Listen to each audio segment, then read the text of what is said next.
You know how much I love Speechly. And so I'll never forget seeing Colin's demo.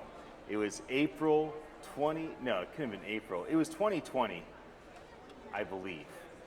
And it was the first time everybody got together. Maybe it was the fall, but it was just like the first time anybody got together back then. It was like a year, less than a year after the pandemic. And Colin shows up, he had just left Voice Punch, and he does the Speechly demo. And I'm like, hold on now, was that like a video? That's not real. Like, you guys didn't really pull that off, did you? And I just think, you know, because you have the PhDs, you have all these incredible scientists on staff, you've been able to pull off incredible things that people have not only been impressed by, but have benefited from. I understand Speechly, as any startup, we're always making pivots and changes. You're about ready to go and be part of Y Combinator for the next cohort.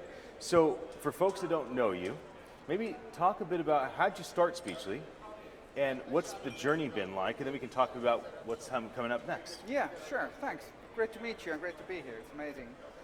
So Speechly was originally started in 2016, and it was based on the ideas of my co-founders having built Siri at Apple and Alexa and Amazon, and about some of the, let's say, challenges and gaps in the still actually current generation of speech recognition and natural language understanding technologies out there in the market. So we realized that there must be a better way.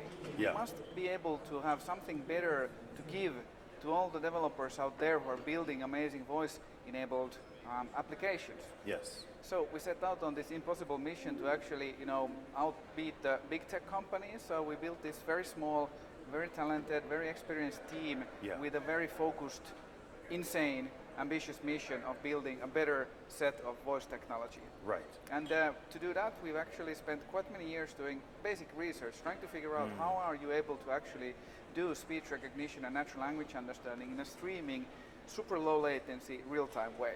Yes. And that's been at the heart of what we've been building. And we packaged our technology. The first product that we built is a product that enables voice user interfaces. So it allows you to add voice features into any kind of website or any kind of application or pretty much any kind of physical or digital product. And that's been super well received within the voice community, and we have some amazing developers building just so cool applications that, we couldn't be more excited. Then last winter, we actually were part of the Winter 22 batch of Y Combinator. Okay. So it was an amazing experience. It was fully remote. So it was, let's say, a different kind of experience than spending the same time in the valley. But it worked really, really well. And it gave us a lot of new ideas and things to think about. And we were exploring and figuring out, you know, what other use cases are there out there where our existing technology could be applied.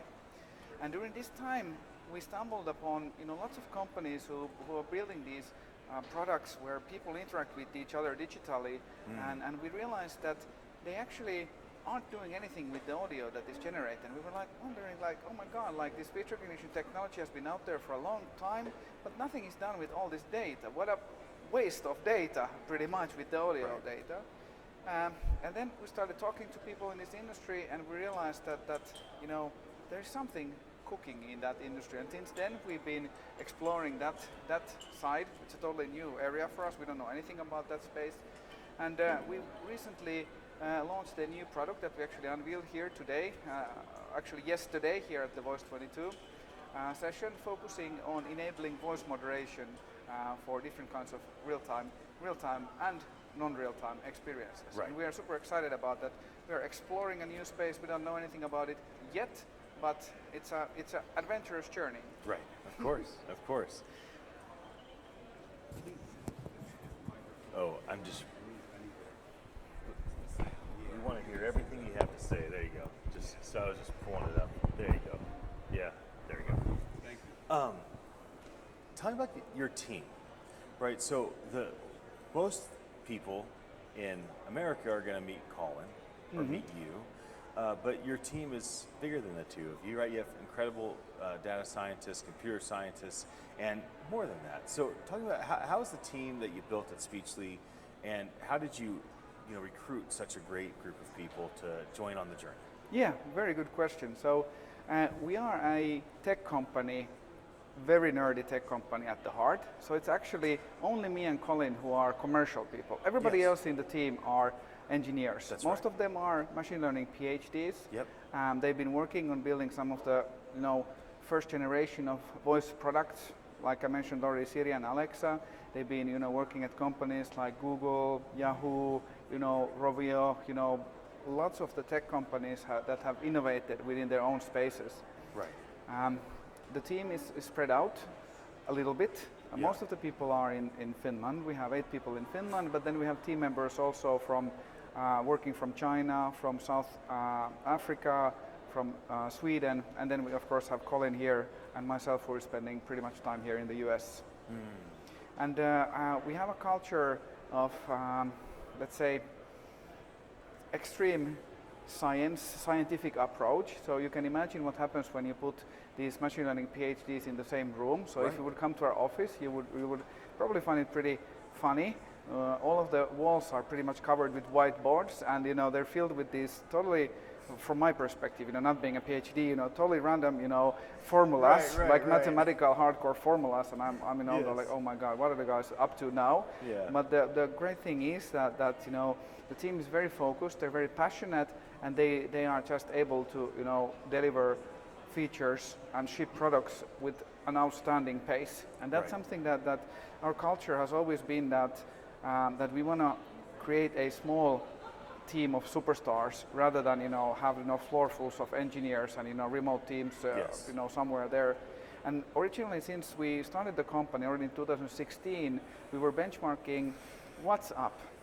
And we were benchmarking them from the team perspective, because they were able to build a product that was serving 200 million users with a team of 10 people. It's incredible. Yeah, and they were cleverly using cloud, leveraging data sources, partners, and that's more success to us. Looks more that if we are able to keep the team at the current size, but then just deliver miracles rather than being able to bloat the team in a way and increase our burn rate excessively. So that's Right. kind of like our vision. Can you talk about what it is to manage a startup? Because you've brought investment in, you have to manage your expenses, you jumped into Y Combinator virtual, you're about to jump into Y Combinator again. Help me understand your perspective on being a practical, logical CEO, keeping your burn rate down, where you have found that it makes sense to kind of not invest in, and what you never want to second guess and always want to make sure that you have, that you invest in that value. Help me understand your perspective on that side. Yeah, so we are extremely tech-focused company from the heart and the soul. So most of our decision making revolves very much around technical decisions. What is feasible? Product-related decisions. What is feasible? And we try to combine that very closely to the work we do on the customer front. So our customer development process. So we try to speak every week to at least 10 new prospects to try to understand more information about the market and really understanding the problems and the needs that these companies have, and figuring out, how can we better solve those problems with our unique technology. Yeah. And it's a it's a management of scarcity, because we want to keep the team small, so it's really much about keeping the focus, which is not easy. So it's really about making decisions which are sometimes very hard, because whenever you choose to do something with scarce resources, that means that you are implicitly choosing not to do something else. Right. And that is something that managing that is a constant challenge in a way.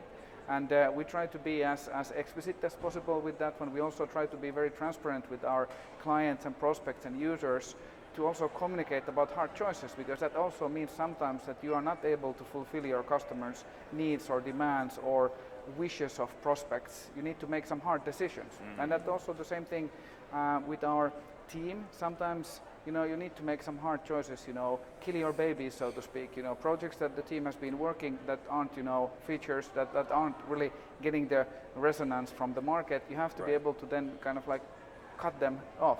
And it's not easy always. So we've tried to create a culture of ultimate transparency and directness where people are encouraged to say directly what they think, because we believe that by challenging ideas by multiple people will actually result in stronger ideas at the end. So that's an important part of the speechy culture, which is sometimes reflected when we talk with other people in the industry and in the market, sometimes people might think that, okay, these speech guys are pretty direct. So that is actually part of our internal culture. So. Right, yeah. Well, you're going back to Y Combinator for a second time. It's the first time. We were there in the winter. Yeah, digital. You did digital, and now this is going to be physical. No, we were there in the winter, 22, and now we did it, and now we are working on it. Okay, then I misunderstood. Okay. Yeah. So, do you think other organizations in the voice space should be considering Y Combinator or other different groups like that? And did that make a big difference for you? Yes, absolutely. I would say that all early stage tech startups in the voice scene should definitely consider that, or another similar accelerator. Right. And really, especially as our industry is going through a transformation, really taking the methodologies that are available there in the startup schools, if you want to say, and applying those to our industry, and really trying to understand, the customer pain points that this amazing technology can best solve. Because I think that the industry is still trying to figure out the best cases where it can provide value. So I think that's where these methodologies come in very handy, and having those on your tool belt is a great asset for any founder working in this space. Absolutely. Well, maybe we can wrap it up. Let's talk about voice, the community. What's the value for Speechly and for you and for Colin to be here, to have a booth, to speak, to do thought leadership, to rub shoulders with people? We're so glad to have you. Of course, CES is coming up January 6th, and there'll be Voice 23 in Washington, D.C. next year. Why should others that aren't here consider jumping in and participating as well? Yeah, so for us, this is like the place to be to meet the whole ecosystem. From our perspective, we are a company from Finland, and we are relying on our partners, on our friends, on this family, this voice family, to operate. So this is for us the possibility and the opportunity to actually spend some quality time with our partners. Yeah. There's many amazing companies in this space who are using our technology to serve their clients, and this is the time where we can really spend some time, pretty much actually spending casual time with the people we work with virtually on a day-to-day to, update each other, but also, just have fun. And I think that's the most amazing thing. Absolutely. And of course, in these kinds of events, you always meet new people in these casual encounters, and I think that's super amazing. And I've learned a lot from the people that I have met. I've learned a lot of things that I had no clue existed, which is always very inspiring. So absolutely. Well, it's always so good to spend down with you. It's been fun to have this conversation, be able to share it with everybody. I wish Speechly the best. I definitely am in your corner cheering you on. Cool, thank you, and always great to be here. Absolutely. Anybody that watches this conversation, thanks for your attention. My name's Ian Utile. I'm the CEO at attn.live, and I enjoy bringing these fireside chats from Voice 22 in Washington, D.C. Hope that you have a very happy day.